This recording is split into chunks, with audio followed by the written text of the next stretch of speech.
the Nordic model, unpacking the Nordic model. We also have a strategic hub at 6 Nordic universities. And I guess you know the Nordic countries. You can see all of them here. It's 5. We call them the Nordics, and we call it the region Norden. In the US, you prefer Scandinavia, but this is what we call ourselves.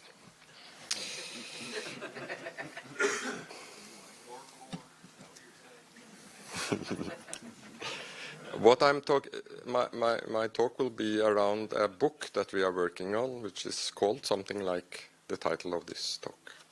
It's a lot of historians and people from all of the Nordic countries. So I will now try to relate it a bit to the universities also, since that's the talk here. So I've been looking for the role of the universities, but the 3 other questions is: what's in a model? How do models emerge and circulate? What are the impacts on models like societies? So of course, this word model could be defined in very many ways, but I then use this from Rothenberg, an analytical representation of particular aspects of reality created as an apparatus for protocol for intervention in order to shape this reality for certain purposes. So a model is a bit more active than an idea, for instance. We have, of course, in science, there is a lot of studies of what do scientific models do.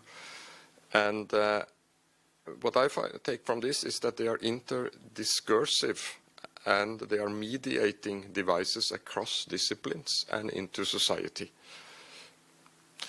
I will try to distinguish between 3 kinds of models: prototypes, ideal types, or brands. I will also talk about big models and smaller models. And big models, that's whole societies, for instance. So let me mention, what are the bigger and smaller Nordic models?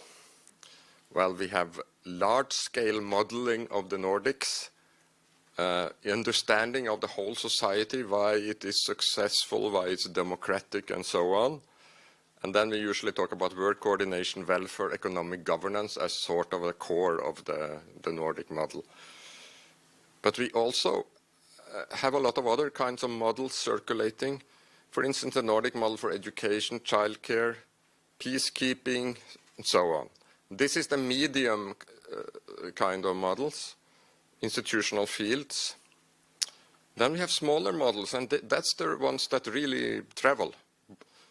At the moment, board quotas for firms is a very important export model. Another one is prostitution regulation, which some of the people I'm working with say that that's the most popular model at the moment, because it generates a lot of discussion around the world, this Nordic way of regulating prostitution.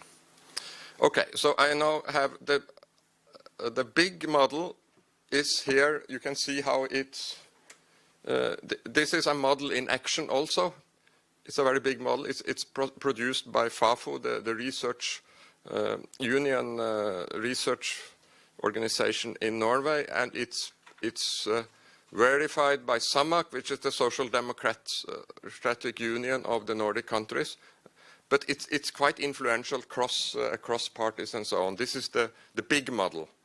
And then I show you a very small model that is traveling also. That's the Finnish baby box, which is like newborn babies, or parents actually, get this package with 50 items and so on. That's exported to many countries now. Much easier for traveling. So, okay, let me say a bit about translation studies, which this clearly relates to. As far as I understand, there are two generations of translation study. We start usually with Rogers' innovation model, diffusion. Then we have this translation, which is from, I guess, Kerstin Salin and Linda Wedlin's article on summarizing the field. But particularly Marie-Laure Jelisch talk about, and Kerstin talk about the 3rd generation, which is transnational communities born to diffuse models. Okay, I think all these are useful, but when I relate to this notion of societies, I think we need to talk more about the source, because it matters whether they are Nordic or not. If the Nordics are very popular, then the baby box also circulates better. So there is a relationship between big and small models. And source matters, whether they refer to it or not. And they also, we usually study the American model and then we think that we are in the periphery and so on, Americanization of Europe. But actually these models, they go back and forth and they actually affect center-periphery relations. So now let me talk a bit about what's happened to the Nordic model, the big model. This is the deputy director of the United Nations who observes that the Nordics set the tone for international debate in the 60s and 70s. And then 80s was really a crisis of the Nordic model, but now it's booming again.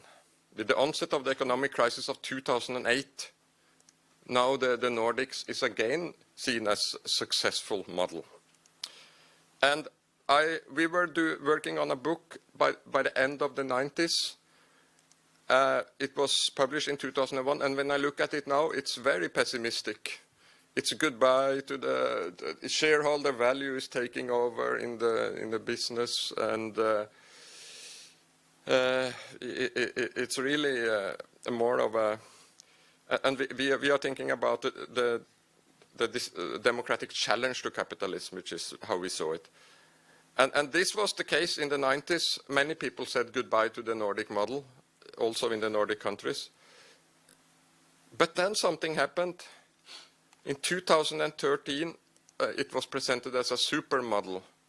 And as you saw, Eliassen, he saw that now it was really back in business. This was a very important model for the rest of the world. What is interesting is that when you read The Economist in 2007, they also said farewell to the Nordic model. So this changes, it's an ebb and flow, and why is that happening? That's a question. And what is happening now?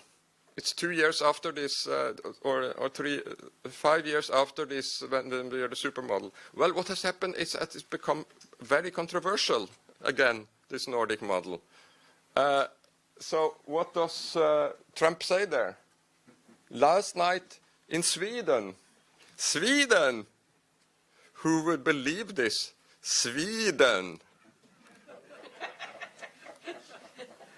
And what was he reacting at? Bernie Sanders. And this has continued. That's Trish Regan in Fox News. And what is she attacking? Denmark. Something rotten in Denmark. And she gets a response from Dan Jørgensen, which is the social... I'm from the Prime Minister, officials, Denmark defends Denmark against this claims that this is a socialist country with high taxes and the US works much better in many ways. By the way, there is now a report from the White House, 70 pages report on the socialist countries, and that's Venezuela, the Maoist China, Russia, and the Nordics. It's a very strange report because it changes completely arguments when it comes to the Nordic from the other ones. So I won't go into that, but this is really going on as a controversy now. And what you see that Dan Jørgensen is doing there, he's showing all these rankings that we are doing much better than America. This is wrong, and I have to say they are very efficient, and they are circulating in social media and so on. The Danes in defending the Danish model here. So let's see. Yes. So I was distinguishing between role model, ideal type, brand. And there are three kinds of people pushing for these kind of models. The middle way was Marquis Child in the 30s. This is journalists, media, and that's where really it emerged in the US. And the Nordics hadn't defined themselves as a model. The ideal type kind of model is not 1930, the Esping Andersen book. it is 1990. But this is where the scholars comes up with their interpretations of the Nordic model. And since that, there has been created a more scientific version of the Nordic model.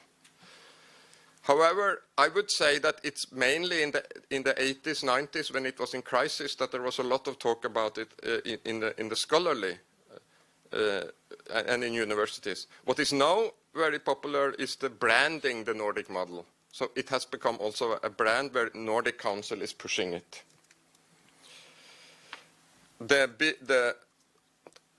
I have one example of big model as a big model which has been translated and rejected. Sweden didn't want to be a model in the 70s. The Spanish socialists pushed for the Swedish model, and also Servan Schreiber produced the idea of a Swedish model.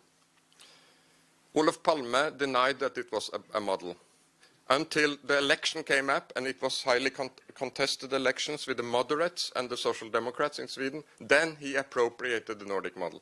So what the point here is that it often comes from the outside, and then you have to define yourself whether you are a model or not.